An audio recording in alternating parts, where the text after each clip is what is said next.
5 guys just got sent down, and what it tells us about where this roster is actually headed, that's what we're getting into today. Look, roster moves during spring training are constant. Every single day there's a transaction wire update, guys getting optioned, reassigned, released, whatever. Most of the time you scroll past them, but when you actually stop and look at who got sent down and why, it starts painting a picture of where this Blue Jays organization is at heading into the 2026 season. So let's talk about it. The Blue Jays officially assigned 5 players to minor league camp. Chad Dallas, Ryan Jennings, C.J. Van Eyck, catcher Aaron Parker, and infielder Cutter Coffey. Now, are any of these names going to shock you? Probably not. But let's actually go through these guys one by one because there's real substance here if you care about the depth and the pipeline. Start with Chad Dallas. 4th-round pick in 2021, so the organization has had eyes on this guy for a few years now. He made it all the way up to AAA Buffalo last season, which is a significant step. Getting to the International League as a starting pitcher means the org believed in him enough to push him, but the results weren't there. 6.34 ERA over 14 starts. That's not a number you can sugarcoat.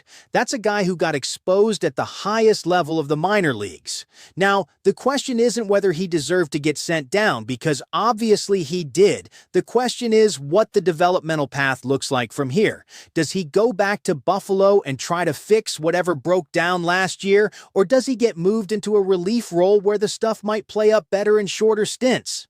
That's the conversation worth having with Dallas. He's still in the system, still has a future, but last year was a hard year and he's got work to do. Ryan Jennings is a different profile. 4th-round 2022 draft, and unlike Dallas, Jennings has already transitioned into a relief role. He made 34 appearances out of the Buffalo bullpen last year with a 4.25 ERA.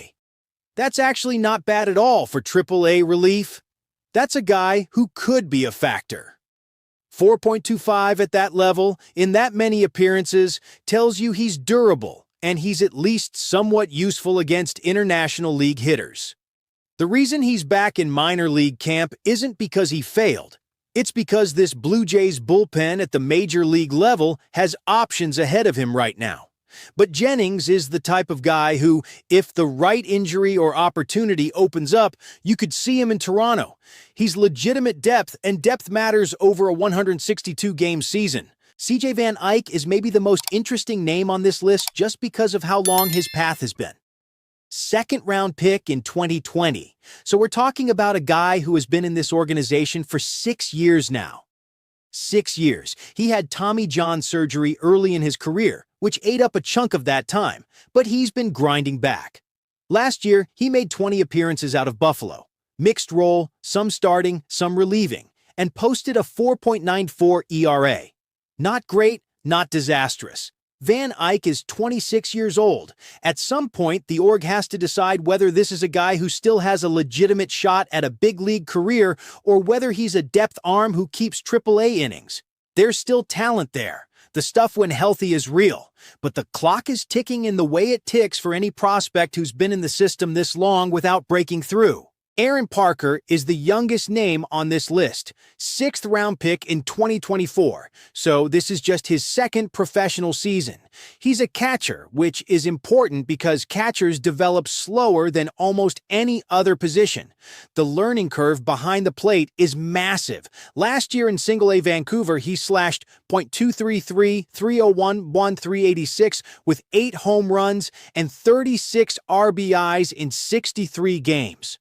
Honestly, for a catcher in his first full pro season, that's not alarming. The power is there. 8 homers in 63 games at that level shows you the bat has some juice. The average is what it is, but catchers get the benefit of the doubt on offense while they're developing their defensive craft.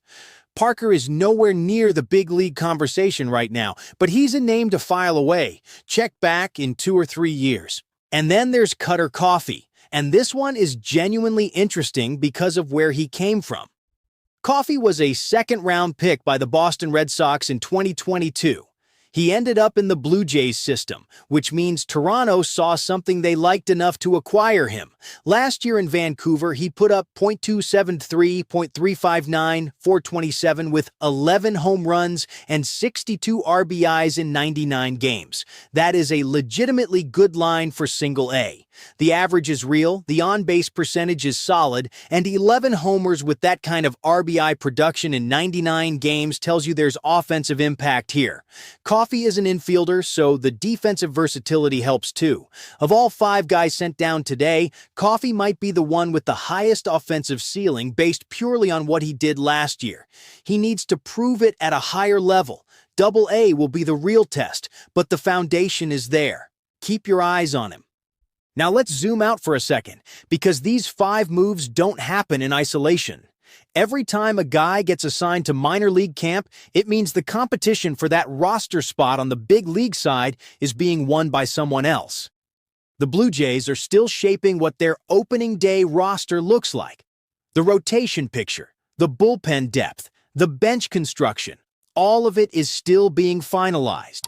These assignments help us understand what the organization sees as ready versus what still needs development. The pitching side of this, Dallas, Jennings, Van Eyck, speaks to how loaded the upper minors are with arms. That's actually a good thing.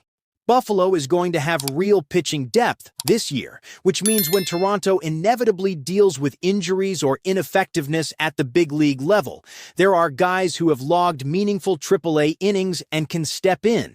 Jennings in particular feels like a phone call away if the bullpen needs a fresh arm in June or July. And the position player side, Parker and Coffey, gives you a glimpse at what the lower levels of the system look like.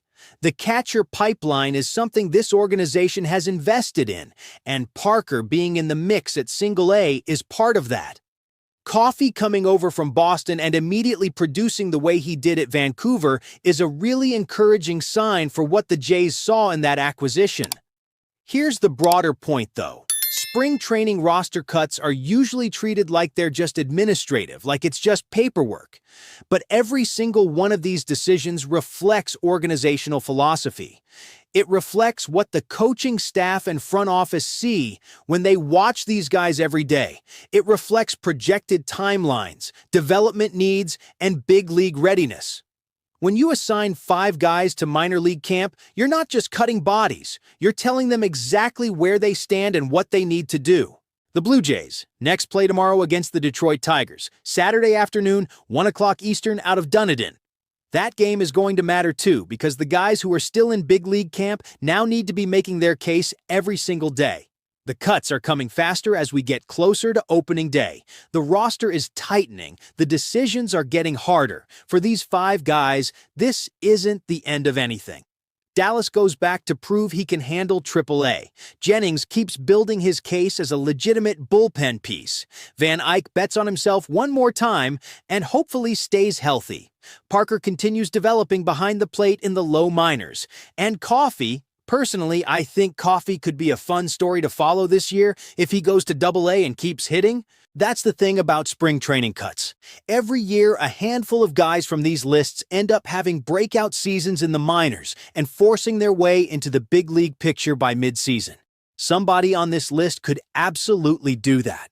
The system isn't short on guys with something to prove. Drop a comment below.